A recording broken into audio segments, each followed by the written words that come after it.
Here's a quick little video to show you how to use your graphing calculator to make a table and make a graph for this particular activity here where you're supposed to be graphing the path of a projectile.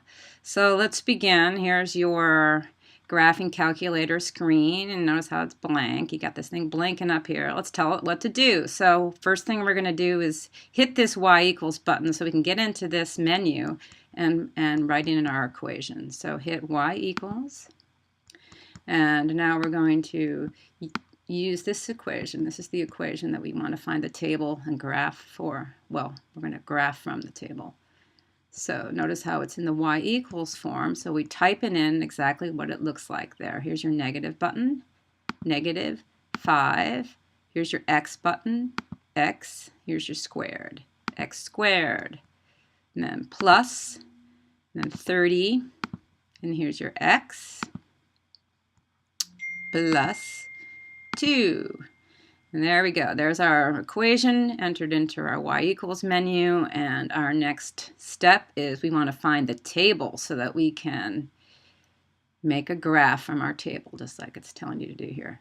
So to get the table, we're going to use this menu button here, the second.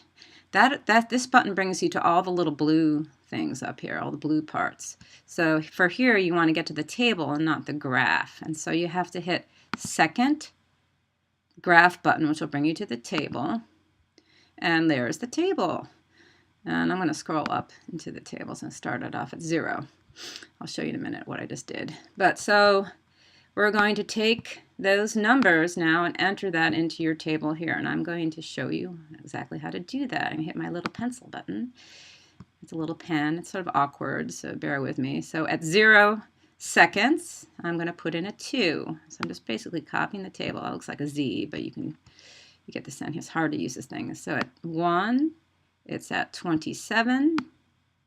And at 2, it's at 42. And at 3, it's at 47. And then back down to 42. Notice how there's a pattern here. 27. And then back down to 2. And then we are supposed to go to 7 seconds, and that's what I was doing over here. Let me get rid of the pen. So I'm going to scroll down now.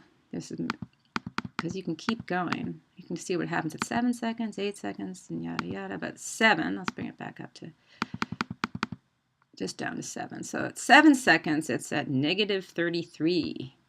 Okay, which is sort of like, what does that mean? How can a ball go underground at negative 33? So it's at negative 33 meters. That's 7 seconds. Okay, so there we have our table, our XY table. Seconds at 0 seconds, it's at 2 meters. At 1 second, it's at 27 meters. So it's going higher, but it's slowing down. And here's its high point right here.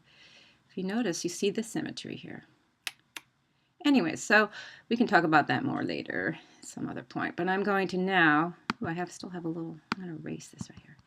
Okay, we're going to set up our axes so we can plot these points and make a graph. So our first step is to figure out what kind of numbers we're going to put down here. So here's our x-axis.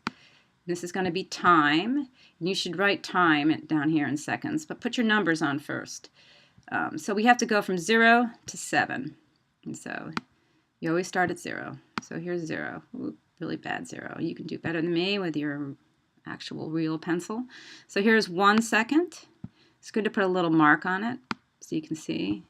And then we're going to notice how I'm spreading out my numbers so that I want to use most of this space here. So I make a nice big parabola. I don't want my parabola squished into the corner, made really tiny so I can't read the points. So I'm spreading out. I only have to go to 7 seconds, so I'm going to use most of this space. So here's 5, and then 6, and then 7. Woohoo! I'm getting better at this. The more I use it. Okay. Then double check to make sure that everything is spaced properly, because it's easy to make a mistake there. So there should be 3, 3, 3. Good, good, good. Okay. Now we're going to go up, see what we need to do with our y-axis. Notice how it doesn't go into the negatives.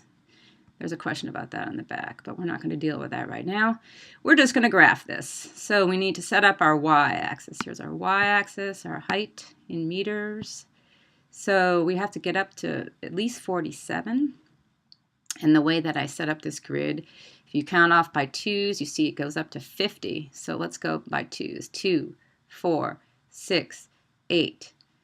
And that would be 10. Make sure you do this carefully. It's really easy to make a mistake when you're scaling your axis.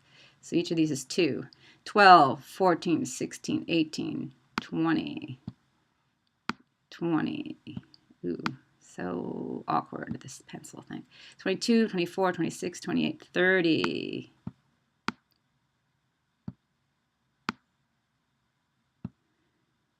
32, 34, 36, 38, 40.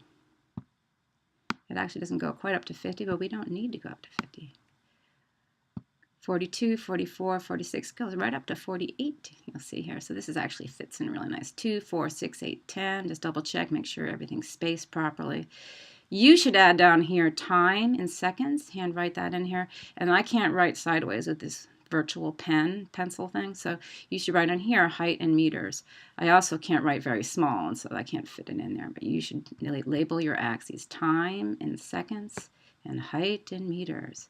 Now we're going to plot our points. So at 0, it's at 2, so there's a 2, and at 1, it's at 27, so 22, 4, 6, 8, so 27 is going to be right about there, right? And then at 2, it's at 42. At 2 seconds, it's at 42. Make sure you're lining it up properly. There's 42. And at 3 seconds, it's at 47.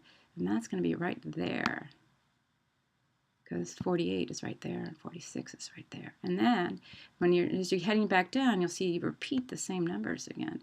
So at 4, it's back down to 42. And at 5, it's back down to 27. So it's got this really nice symmetry. And at 6, and my 6 is a little off. 6, it's at 2, back at 2, right? There. And that's, and then 7, it's underground, so that doesn't really make any sense. Anyway, so there's your points, and then your next task is to try to fit a nice parabola with these points. And I'm going to do the best I can with my virtual pencil, and it probably won't look very good. But I'm going to make it red. So I'm going to try to connect these points in a nice smooth curve, and I'm probably going to make a mess. So anyway, so yours is going to look much better than mine. Actually, I'm going to make it nice and smooth. And you want it to be symmetrical. And you notice you should keep going, because the ball doesn't stop at 2 meters and hang in the air. So it keeps going. So it's going to hit right there. Okay. So that is where your ball is going to hit. Let's get it back. So I want to show you just a few things on this before. I know this video is getting long. So here is your vertex. Let's circle the vertex. Back and get it back into, how about a green pen? Here's the vertex right here, woo, and here's the vertex up here, woo. And then the landing point somewhere after 6 seconds, so it's down here somewhere after 6 seconds, just after 6. So just after 6 seconds, the ball lands. So that's where the ball lands. So there's your vertex, there's where the ball lands. And then we have one other special thing that you should draw in on your, let's make it in blue, is your axis of symmetry. So you should, if you draw it in like sort of a dashed line, sort of show that the parabola has symmetry. It's got a mirror image. It's reflected across this line, x equals 3. So you should have equal. It should be very symmetrical. And your parabola should look a little smoother than mine, because I'm using this virtual pencil.